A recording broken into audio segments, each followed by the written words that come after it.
किसी ने भी इन्हें रियल लाइफ में नहीं देखा है। जिस तरह हमारे लिए पृथ्वी के अलावा किसी भी ग्रह का जीव एलियन है, ठीक ऐसे ही उनके लिए भी पृथ्वी का हर जीव एलियन ही है।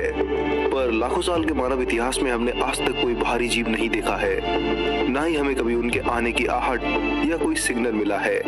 ठीक ऐसे ही आज तक हमारे द्वारा भेजे गए सिग्नल का रिप्लाई हमें कभी नहीं मिला है।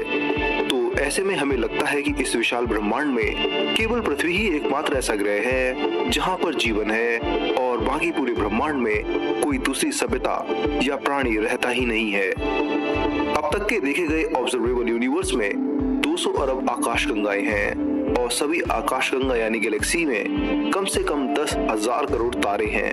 अब अगर आप कैलकुलेट करें तो 200 अरब गैलेक्सीज में इतने तारे हैं कि अगर हर तारा एक रेत के कण के बराबर भी हो जाए तो भी उससे ही कम से कम 1 लाख पृथ्वी जैसे विशाल ग्रह बन जाए।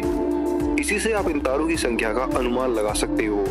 पर इससे भी ज्यादा हैरान कर देने वाली बात यह है कि हर तारे के पास 7 या 8 ग्रह मौजूद हैं, फिर भी आज तक हमें एक भी ऐसा ग्रह नहीं मिला है जहां या तो हमने जीवन खोजा हो या फिर उस ग्रह पर रह रही सभ्यता ने हमसे कांटेक्ट किया हो। तो इतना भरा होने के बाद भी ब्रह्मांड इतना खाली क्यों है? क्यों हम आज तक किसी भी एलियन लाइफ से नहीं मिल सके हैं? क्या मानव सभ्यता इस विशाल ब्रह्मांड में हमेशा अकेली ही बनी रहेगी? और क्या एलियंस हमसे इतने ज्यादा एडवांस हैं कि हम उनकी कंप्यूटर सिमुलेशन की एक रचना है, तो इस वजह से वो हमें कभी भी कांटेक्ट नहीं करते हैं? इन सभी बातों को जानने के लिए तो चलिए अपनी ये यात्रा शुरू करते हैं। पृथ्वी को छोड़कर किसी भी दूसरे प्लेनेट पर पाए जाने वाले किसी भी तरह के जीवन को हम एलियन लाइफ कहते हैं।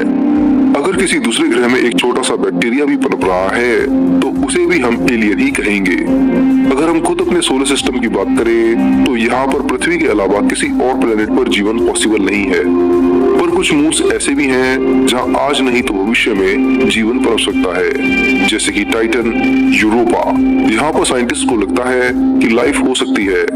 जैसे जुपिटर का चांद यूरोपा पूरी तरह बर्फ से ढका हुआ है। इसके सरफेस पर रेडिएशन और टेम्परेचर के कारण तो कोई लाइफ नहीं हो सकी, लेकिन इसकी बर्फ के कई किलोमीटर नीचे अगर पानी मौजूद हुआ तो वहाँ पर माइक्रो ऑर्गेनिज्म हो सकते हैं। बस इसके अलावा हमारे सोलर सिस्टम में फिलहाल कोई ऐसी जगह मौजूद नहीं है।